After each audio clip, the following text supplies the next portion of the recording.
Hello again, everyone. Welcome to Washington Gun Law TV. I am Washington Gun Law President William Kirk. Thanks for joining us. Hey, it is January 11th, 2023, which means your state legislature has been in session now for 2 days, and we have a laundry list of all the new and innovative ways that your legislature will try to disarm you, the lawful and responsible gun owner, this legislative session, oftentimes at the bequest of your governor and attorney general. We're going to give you a quick, brief rundown of each bill as it sits with the number attached to it and what it really is all about. We're not going to get too deep into any of them today, but today, let's get you all up to speed, some really important information to spend some time talking about every one of Washington's new gun control bills.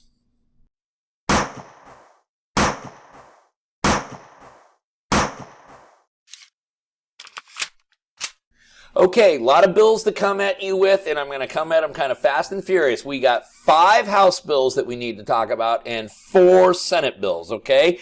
And again, I'm just going to give you a quick little synopsis of each, and then as we see how these bills progress, those that begin to pick up steam, we will begin to do more videos on it so that you can become more and more familiar. Now listen, bottom line is this, before we get into these, what can you do right now? What you can do right now is contact your state legislator and let them know that you oppose these pieces of legislation.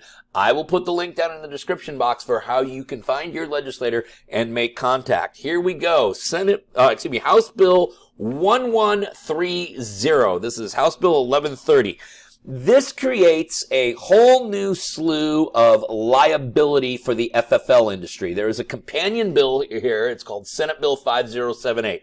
So Senate Bill 5078 and House Bill 1130 are companion bills. They're carbon copies of each other, filed in both chambers of the legislature. And what this bill essentially would do was take the definition of nuisance, greatly expanded into many of the activities that FFLs engage in, and provide the Attorney General with literally unfettered discretion to go after them from all sorts of monetary damages. If I was going to give this bill a more accurate name, it would be called Put the FFL Out of Business Act of 2023. This is sponsored by Representatives Hackney and Wallen by the request of the governor and the Attorney General. So essentially this is a bill where the Attorney General is asking for complete and unbridled discretion to do what he wishes, similar to what your governor had over the last few years during the pandemic. So that is House Bill 1130. The next one, House Bill 1195, sponsored by a litany of House representatives, including one of which happened to be a former client of mine, but I will not name names. House Bill 1195 follows on the heels of House Bill 1630 and some of the other bills where we are beginning to slowly whittle away at all of the areas where we can carry firearms. In this case, it's the open carrying of firearms. House Bill 1195, apparently, I did not know that this was a problem here, but if enacted into legislation, this would ban the open carry of firearms at all public parks and public hospitals, okay? And I did not know we had a massive, huge outbreak of problems of people open carrying in parks or hospitals, but apparently this large number of state representatives believes it is a problem, and that's what House Bill 1195 would do. Now, here's a couple of them that are a little bit more significant, and I want you all to be aware of these very much so, okay? And that is House Bill 1143, House Bill 1144. House Bill 1143 is a much more thorough and lengthier and detailed explanation, but this basically does 2 things. The first thing it does, it amends RCW 9.41.092, which is our statutory waiting periods. For those of you who've purchased various platforms of firearms, you know that depending on the type of firearm, you may have no waiting period, you may have some waiting period, you may have quite a lengthy waiting period depending on what the firearm is. Right now, the maximum statutory waiting period allowable under Washington law is 10 days for semi-automatic rifles. This bill would extend a 10-day waiting period to all firearms. That's one thing that this piece of legislation would do. Now, the second thing it would do And this is the most significant piece of legislation, or a significant component of this piece of legislation. And it is absolutely one of the most offensive things that the state of Washington has done to you, the lawful and responsible gun owner, since the time we became a state. Because what the state of Washington wants to do is they want to create a pre-purchasing licensing requirement where you will need to go through classes and training. And listen, I don't think any of us are opposed to classes and training and proficiency in firearms. That is all part of being the lawful and responsible gun owner. However, there is no other constitutional right where we have to do all of that in order to enjoy a right that was actually given to us by our Creator, and the Constitution merely says it cannot be taken away, but I digress. This creates all new licensing regimes, all new layers of government, and yes, it absolutely positively creates the opportunity for the state to create a state gun registry in violation of the Firearm Owners Protection Act of 1986. Did this video on that right there if you want to check that out. So I want you all to be aware that House Bill 1143, House Bill 1144, a pre-purchasing licensing requirement, is going to be absolutely one of the most significant pieces of legislation to be battled over. And if you really want to see how bad this kind of law can be in its implementation, look no further to the south, to our good friends down there in Oregon, because they have been going through a gut-wrenching process with similar legislation that was enacted this past election season, that being Oregon Ballot Measure 114. We've done a slew of videos on that because it is the gift that keeps on giving. And Oregon is under all sorts of problems here. And but for a really, really sharp judge down in Harney County, Oregon, all of the folks of Oregon right now would be suffering mightily. So again, please pay attention to House Bills 1144, 1143. Now the next one, and I have done videos on this, and they don't get particularly a lot of traction. And I'm going to do it again. I'm going to scream on my soapbox. And this is a big problem for us, okay? This is House Bill 1178.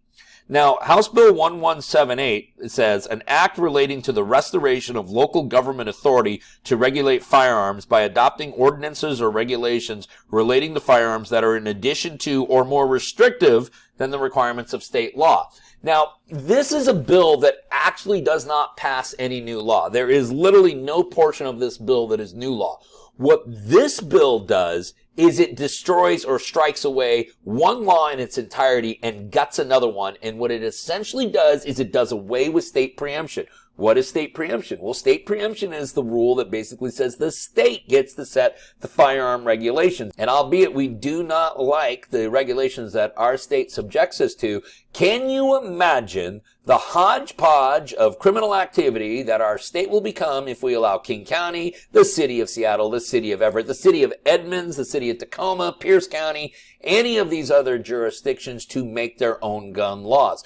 What this bill does, and this is important, is it takes RCW 9.41.290, which is our state preemption law, and essentially strikes it. It does away. It ends it. It terminates it. It's the end of it. It repeals it, okay? And then it takes this section in RCW 9.41.300, which is where we have other regulations as it relates to where we can and cannot have firearms. And in that statute, it specifically limits the very few instances in which cities, counties, municipalities can actually make firearm restrictions. And we've done a video on that right here, okay? And it essentially, it repeals all of that also. So all of a sudden, if House Bill 1178 is passed and signed into legislation, your Seattle City Council, your King County Council, your Pierce County Council, or any other ridiculous local jurisdiction that you can think of will be making their own gun laws. And I'm telling you folks, this would be a huge, huge problem for everybody in this state. Okay, so there are 4 Senate bills. Now, one was 5078, which is a companion bill with 1130. So that talks about, again, all of that firearm, FFL liability issues. So there are 3 other Senate bills that I want to talk to you about. Okay, the first is Senate Bill 5006. Now, this amends RCW 9.41.345 and 350, which are called voluntary waiver of firearm rights. I like to call them white flag orders. They're different than red flag orders. We have done videos on it. I'm not going to get too deep into it, but essentially this would allow more parties to be notified when a person attempts to withdraw their voluntary right to possess a firearm. People in the state of Washington can actually voluntarily give up their firearm rights for a period of time, at least 7 days. However, when they can, after that 7 days, they have the right to revoke that. And if they decide to revoke their waiver, This statute would say there are other parties that can be notified, including law enforcement, family members, mental health institutions, other types of physicians, and things like that.